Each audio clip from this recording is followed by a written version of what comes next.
Hello friends, दिनैनि बे भिडियोआव जों लानानै फैदों जोंनि भारत हादरनि माखासे मुंदांखा सिम्बल सिनायथिफोर जायखौ लानानै जोंनि भारतआ गोग्गानो हायो, जायखौ लानानै माहारियारि सिनायथि होनो हादों। बैफोरखौ जों मोनथिखायो, थेवबो जों सावरायोब्ला मोनथिसिनबावो। खुलुमबाय लोगोफोर, नोंथांमोननिसिम गोजोननाय बावहरनानै जोंनि बे भिडियोनि गेजेरजों मोनफा मोनफा सावरायनो आखायाव लाबाय। बिदिब्ला नोंथांमोना भिडियोखौ गोसो होनानै नायलांगोन। फै बिदिब्ला जों गिबियावनो सावरायनो लादों नेशनेल एन्थेम, माहारियारि आरज मेथाइ। जोंनि माहारियारि आरज मेथाइयानो जादों जन गण मन। बेखौ जों रावबो मोनथि गैया, थेवबो जों सावरायनो लाबाय बेनि सिङाव थानाय माखासे बाथ्राफोरखौ। जन गण मन बे माहारियारि मेथाइखौ रबीन्द्रनाथ टेगरा सुजुदोंमोन। बेयाव गोसो होनो गोनां बाथ्राया बेनो दि माब्लाबा बेयो कम्पिटिटिभ एग्जामफोराव फैयो, जेरै what is the name of national anthem? Who composed the national anthem? होमब्ला जों बुंनो हायो जोंनि माहारियारि मेथाइया जाबाय जन गण मन। रबीन्द्रनाथ टेगरा बेखौ सुजुदोंमोन। बे मेथाइखौ गुबैयै बेंगालि रावजों सुजुदोंमोन।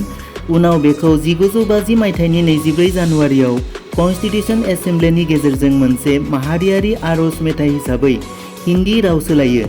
बियो 1911 मायथाइनि 27 दिसेम्बराव गिबि खेबनि थाखाय कलिकतानि इन्डियान नेशनेल कंग्रेसआव खनजादोंमोन। बे मेथाइखौ खननो गासै 52 सेकेन्ड नांगौ जायो। 2 नम्बराव जों सावरायनो लादों माहारियारि मेथाइ नेशनेल सं। वन्दे मातरम, बेयो जोंनि माहारियारि मेथाइ जायखौ बंकिम चन्द्र चेटार्जीआ सुजुदोंमोन। बियो आरज मेथाइ नेशनेल एन्थेमजों समान मान दं। बेखौ 1896 मायथाइयाव फार्स्ट पलिटिकेलनि समाव खनजेननाय जादोंमोन। 4थि नम्बराव जों सावरायनो लादों नेशनेल बार्ड, माहारियारि दाउ। जोंनि भारतनि माहारियारि दाउआनो जाबाय दावराय, जायखौ पिकक होननानै जों मोनथिनाय जायो। गासैनिख्रुइ समायनासिन जोला दाउ दावराय। बेखौ साइन्टिफिकेलि मुंजों पेब' क्राइस्टेटास होनना बुङो। बियो मोनसे कालारफुल लाइफनि सिनायथि होयो। बेखौ इन्डियानि हादोरसाफोर जेरै खोला सोनाब इन्डस दैमा, जम्मु एन्ड काश्मीर, सानजा आसाम, खोला मिज'राम आरो इन्डियानि गासै खना खनला जायगाफोरावनो मोननो थाङो। 5थि नम्बराव जों सावरायनो लादों नेशनेल फ्लावार, माहारियारि बिबार। जोंनि माहारियारि बिबारानो जादों लटास, जायखौ पुदुम फुल होननानै बुंनाय जायो। पुदुम फुलानो जोंनि माहारियारि बिबार।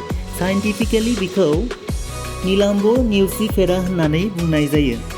बियो गोथार बिबार आरो गोदो गोदायनि भारतनि माइथ'लजिनि सिनायथि होयो। 6थि नम्बराव जों मोनथिनो हागोन नेशनेल ट्री, माहारियारि दंफां। जोंनि भारत हादरनि माहारियारि दंफाङानो जाबाय बानियान ट्री। 7थि नम्बराव जों सावरायनो लादों नेशनेल फ्रुइट, माहारियारि फिथाइ। भारतनि माहारियारि फिथाइयानो जाबाय थाइजौ फिथाइ। बिखौ साइन्टिफिकेलि मुंजों मैंगीफेरा इंडिका होननानै बुंनाय जायो। जोंनि भारतआव गासै 100 रोखोमनि गुबुन महर, साइज आरो गाब गोनां रोखोमनि थाइजौफोर मोननो थाङो। आकबरा दारभांगाआव गासै 1 लाख थाइजौ दंफांफोर गायदोंमोन।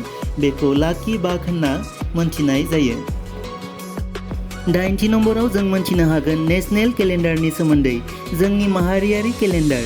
माहारियारि केलेन्डारखौ गुबैयै झाका इरानि सायाव बानायदों।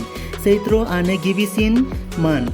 बे केलेन्डारखौ 1957 मायथाइनि मार्च दाननिफ्राय फालिदों ग्रेगरियान केलेन्डारजों लोगोसेयै।